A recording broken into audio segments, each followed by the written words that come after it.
you're playing the long game. Yeah, the metros. You're not going to get in there and immediately jump in and win business because there's so much competition. No, you don't need to get more active because if it doesn't come naturally to you, you'll never do it. Just find what comes. It took us like 90 days to figure out how are we going to capture what we believe is everything out there that we could, because you can't get everything. The way that you were putting it together and presenting it was like, look, I'm not being the bearer of bad news. I'm just stating the facts. Yeah. Forget chasing single-family rentals. Let's build commercial portfolios. Collect the best insights and information from commercial real estate experts and industry heavyweights on this episode of the Rents Due podcast.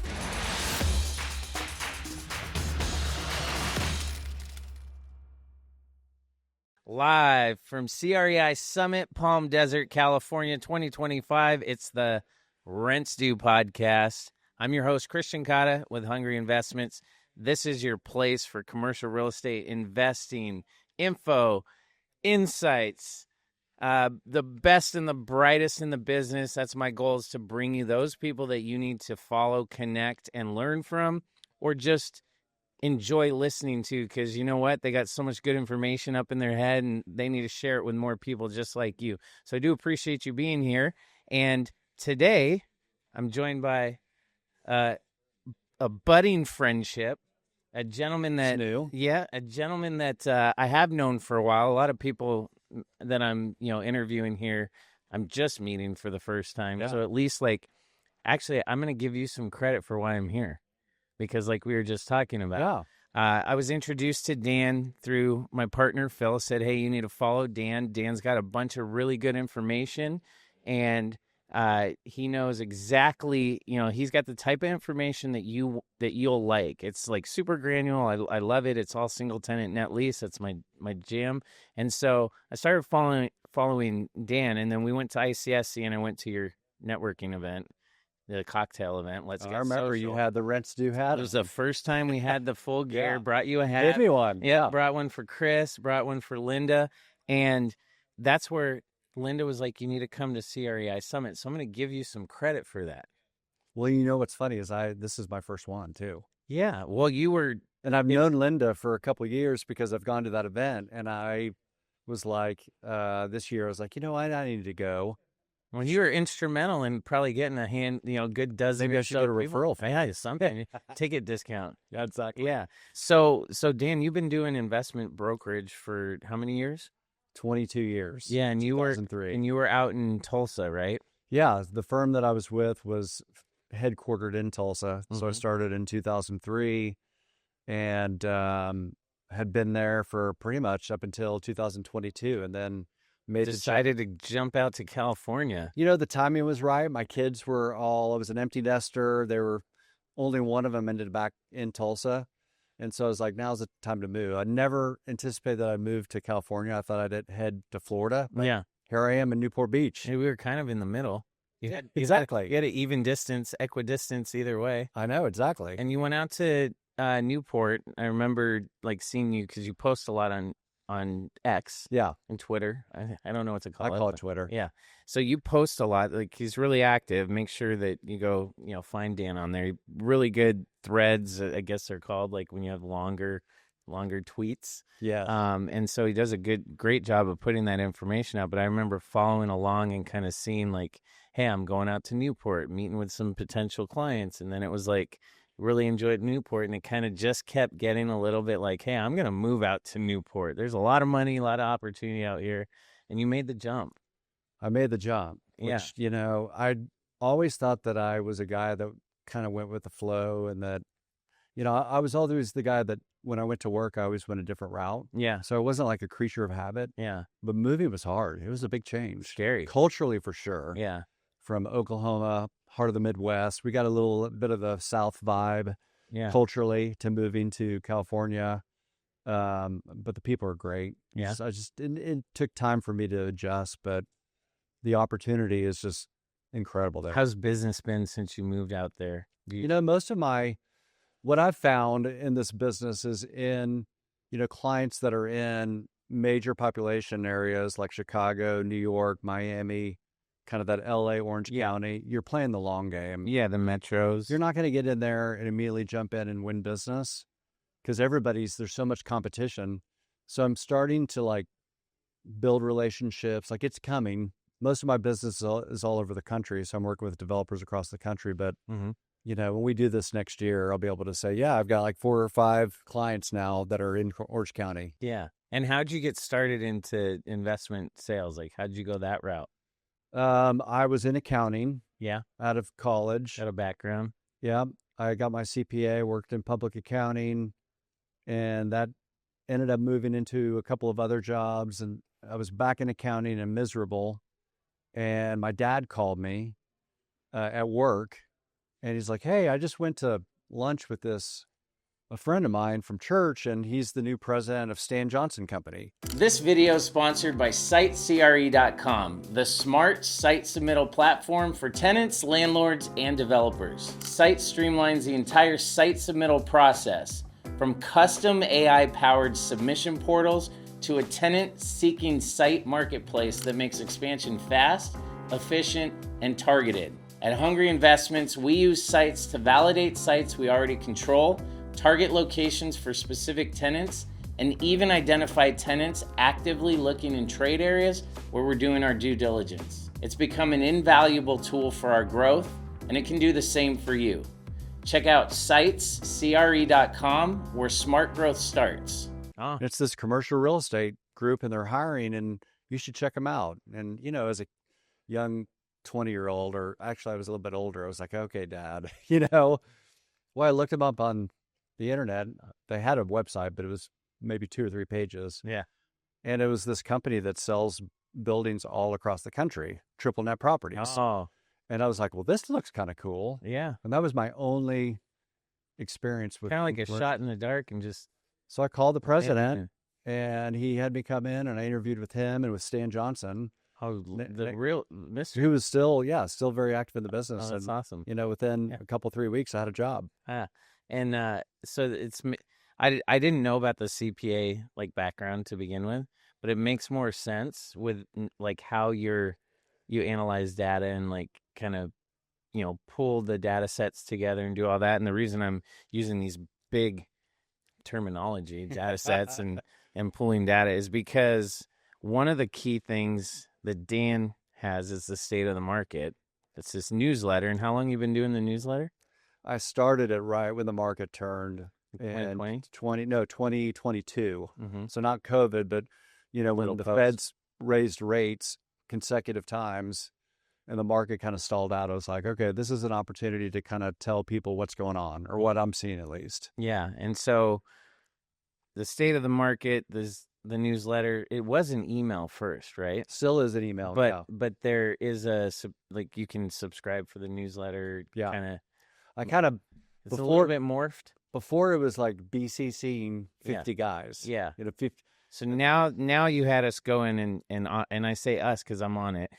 You got to opt in. Yeah, you opt into it, and then you send it out as if it's an individual email. It's not like everybody on the BCC. It's not, and it's not like the big glossy things that you get with the newsletter. No, it's really good. Like it feels like a white paper. Right.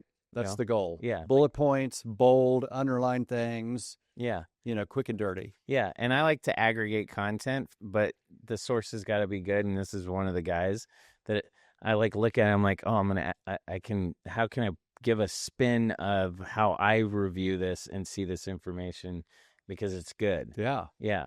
And so how has that been growing that state of the market? Like how has that been as far as like a learning lesson, you know, in marketing, or, you know, is this something you were like, I'm going to do it, or you just came up with the idea randomly?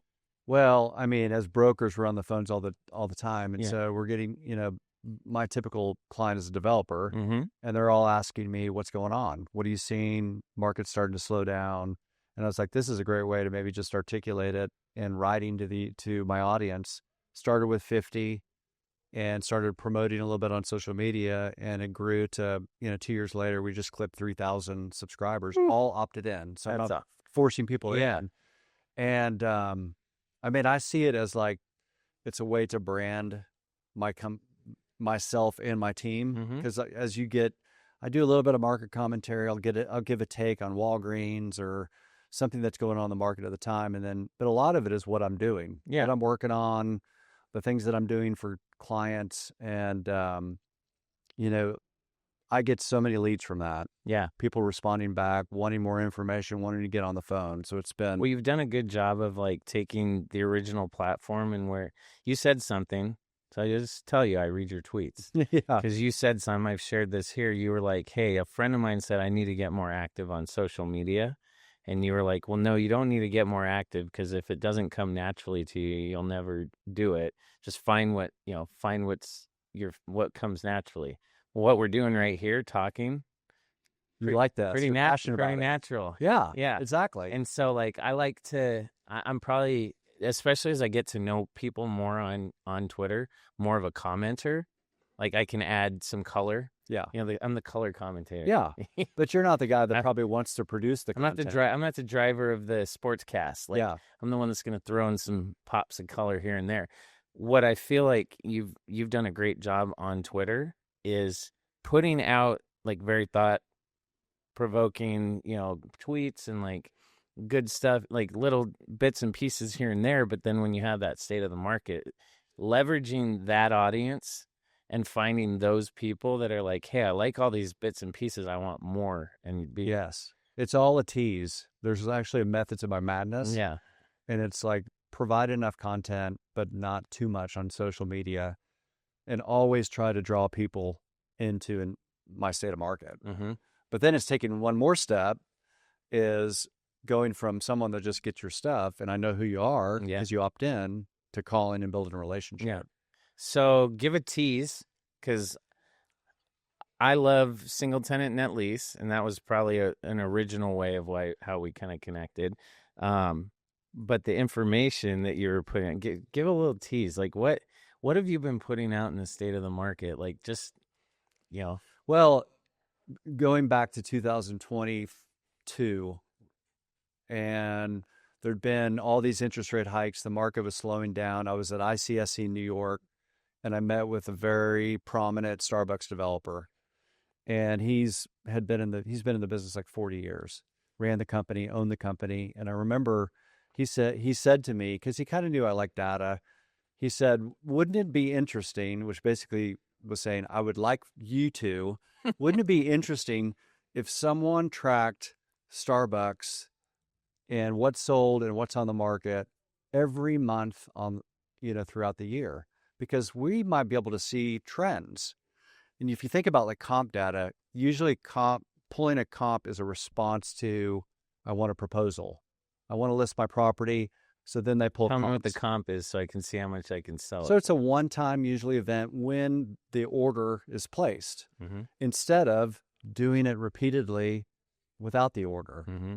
And so when he said that, I was like, oh my gosh, this is genius. Your CPA mind was going off. So we figured out this process. It took us like 90 days to figure out how are we going to capture what we believe is everything out there that we could, because you can't get everything. And started tracking it. And, it just started to build. Every Starbucks developer wanted the data, and every buyer that owned Starbucks. And so then we were like, well, why don't we do this for Dutch Bros? Why don't we do this for Chipotle? And so we do 17 tenants now that we track. Built up to that monthly. many. It's a lot. It's a lot of work. This video is brought to you by SiteCRE.com, the smart site submittal platform for tenants, landlords, and developers. From AI-powered site submission portals to a tenant-seeking site marketplace, Sites makes expansion fast, efficient, and targeted. Check them out at SiteCRE.com. That's SYTESCRE.com, and level up your site selection game. We have a full-time You got a analyst whole that team doing it? spends the majority of his time putting this stuff together. Oh, it's awesome because in essence, when I first came across it and it was like, wait a second, he's doing what? It was the Chipotle and Starbucks, because those are two of the tenants that we work with. Right. And I'm like, hold on, let me understand what's going on here. And I sat with Phil, my partner, Phil, who's, who loves your information. And he's like, you got to look at this, because you were telling us that from the information you were grabbing, there was like 18 months worth of properties on the market that would need to get sold. Like, like that's the backlog. Yeah. And I was like, oh. Which nobody in my career has ever tracked. We've never really had a backlog problem, first of all. No, because there's always been enough. But then it's like trying to understand, okay, well, there's 64 Chipotles on the market, but what does that really mean? Mm-hmm. And so a lot of times when you pull comm data, you're providing it with really no commentary or analysis. And so we started to think about, well, we track how many sell every month. So couldn't we say what's on the market divided by how many sell per month? That's how many months it would take to clear out the inventory. Yeah. Voila. There's the backlog. Yeah, you created your own equation. Exactly. Yeah. And it's not a perfect science, but we've tweaked it as we go. But then you could look at, when there's 12, 18 months of backlog, that's not to mention all the new product that's being built. Yeah. Then you start to see, we got a problem. Well, there's some other things too, and I don't want to get too advanced, too far deep in the weeds. Yeah, we're getting nerdy here. But like they were talking about what was it? Yield. I'm trying to remember the margin yields, like between how much it was costing to, borrow money versus like where the cap rates were. Right. Yeah. Yeah. I mean, there was some, if you like nerding out on like the deep seated analytics and all that, there's some good stuff in there. It's a lot of fun going back to what you said, you have to be passionate about something that you want to do. If you feel like you need to be on social media because it's a business generator, but you're not passionate for it. Yeah. You're just going to fizz it out. Well, I love writing. I remember my dad used to send me handwritten letters when I was in college. Yeah. And I was dating someone that was long distance, and I would write handwritten letters to her. I loved writing. And so I love putting these newsletters together. Yeah. And so it comes naturally to me. That's why I'm continuing to do it almost 3 years later. The cool thing about it is that even when the information wasn't great, you're still, the way that you were putting it together and presenting it was like, look, I'm not being the bearer of bad news. I'm just stating the facts. Yeah. But and a lot of heat for the data, but the data is what it is. You're right? Like, you can't lie. You just can't deny it. And so like on the flip side of that too, I have seen over some of the last ones too, that there's more positivity. Like Chipotle is selling faster than any other, And that's, again, when you track it over a period of time, you can see the trend. Mm-hmm. If I did comps in January and then November, I can't tell what's going on. Yeah. And so you can start to see some positivity amongst certain tenants, the velocities picking up. And so that should start to tell you something. Yeah, I know. It's awesome. Yeah. So, obviously here, CREI, technology, AI, social media, all this stuff. What's what would one piece of advice you would give anybody that's either in the business and not doing this, which you do a lot on Twitter, or somebody that's like, hey, I think I want to jump into commercial real estate. Like, how do they benefit from what you and I are doing? Like, by doing this? Oh man, where do we start? That's a podcast in itself. What do you think the biggest benefit to them is? Because I think more than anything else, it's establishing a brand. Yeah. Credibility. Personal brand. I mean, it's one thing if you work for a company like a CBRE, it already has its own brand. Yeah. But how do you stand out amongst the sea of thousands upon thousands? Create your own equity. That's right. You're building brand equity by providing expertise in whatever subject matter you're in. You can take that anywhere. No one can take that away from you. That's exactly right. Yeah. You can move that wherever. And it takes time and it takes consistency. But you keep doing that over time. Because the brokerage world can be very mercenary. Oh, absolutely. Yeah, you know that. Yeah. And working in the investment. Dog eat dog. Yeah, so if you build that brand equity, it stays with you. It doesn't stick just to the brokerage that you're at. I can't tell you how many times I embed a lot of personal stuff in my social media because I want people to see who I am as a person. Yeah. And, people come up and shake my hand all the time and are like, hey, I follow you on this and this. He's like, your daughter just moved to California. How's she's doing? And I'm like, oh, yeah, I tweeted. Yeah, how are the cats? Yeah, exactly. And I'm like, okay, that's what's resonating with people is My daughter's a huge cat person, so she's like, oh, what are those cats? I have never owned cats in my life, and I have fallen in love with cats. Well, I was a dog person growing up, and I've got, my wife and my daughter's obsessed with cats, and I'm like, yeah, I'm fine. I like cats, but we've had them forever, and they're great. Yeah. They're low maintenance, which is nice. Well, they are. I just got a photo from my daughter of a busted chair at the house, and I'm pretty sure one of the cats did it. So Yeah, they do scratch up all your stuff. yes. So obviously, short and condensed, we talked about trying to do some stuff together. I still want to follow up because this state of the state of the market, I'd love to figure out how to collaborate with you and be able to take the information that you're putting together and disseminate it in a video format so that people that aren't necessarily readers but want to listen or watch or whatever, we can create the multi format for them. Which that's what's cool is people consume content in different ways. Yeah. Some people like long form content. Some people like tweets. Yeah. Some people want to listen to something as they're running or driving. Other people want to watch videos. Yeah. And I think, I'd love to explore that with you more. But in the meantime, where do you want people to connect with you? I mean, we've mentioned Twitter a million times, but what are all the places you want them to go? Well, I'd love for you to sign up for my State of Market. Yeah. So, because that's where you're going to get every month, what's going on in the market from our lens. Where do they go for that one? Probably start on my socials because I have links to all of, where you can sign up for the State of Market. So anything that you see on LinkedIn is on Twitter X. Anything you see on Twitter X is LinkedIn. I dual purpose. So we're gonna put all this stuff down in the descriptions. I'll give you all the links, but definitely follow Dan on Twitter. Yes. And then do you have Instagram? I do not. Okay, I haven't played there. Can we maybe convince you to get on Instagram? I have an account. I just don't use it. Yes, so it is active. We'll talk to him. Don't worry. By the time this goes live, we'll I need two of me. That's the problem. Yeah, we'll help Dan at least have it so we can do some stuff. But then, is there a website? No, I'm through the Northmark, but you can find me through northmark.com. Okay. So really, honestly, we'll make sure that we get your Instagram going, and you're gonna find Dan on X. It's just Dan Herrold, right? Daniel? It's at Daniel Herrold. At Daniel Herrold. You'll find that down below, and that's where you can find, trust me, dig in. If you have to do a little digging, don't complain about it because it's worth whatever you have to do to go through some of the tweets to get to one that has the state of the market or wherever that link is, and you can sign up for that, and you'll get this straight to your inbox every single month. So outside of that, Dan, I really appreciate you coming on the podcast. Thanks for having me on. This happened. Yeah, this was fun. Yeah, I told you it would be. Yeah, I love it. Let's do some more of this. Yeah, for sure. Now I got you hooked. I am. It's cool.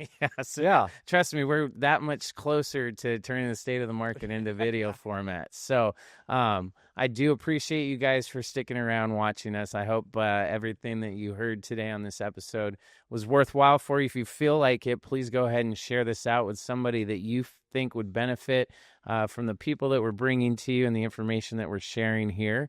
You know what to do. Come on, make sure you're subscribed to the channel. Smash that bell. Give us a like. And as always, it's that time. Rent's due, baby. Stay hungry, my friends. If you made it this far through and you landed here, it means you're serious about making money in commercial real estate. Don't forget to hit the subscribe button if you're not already following for more great commercial real estate, and check out this video or this video. As always, stay hungry, my friends.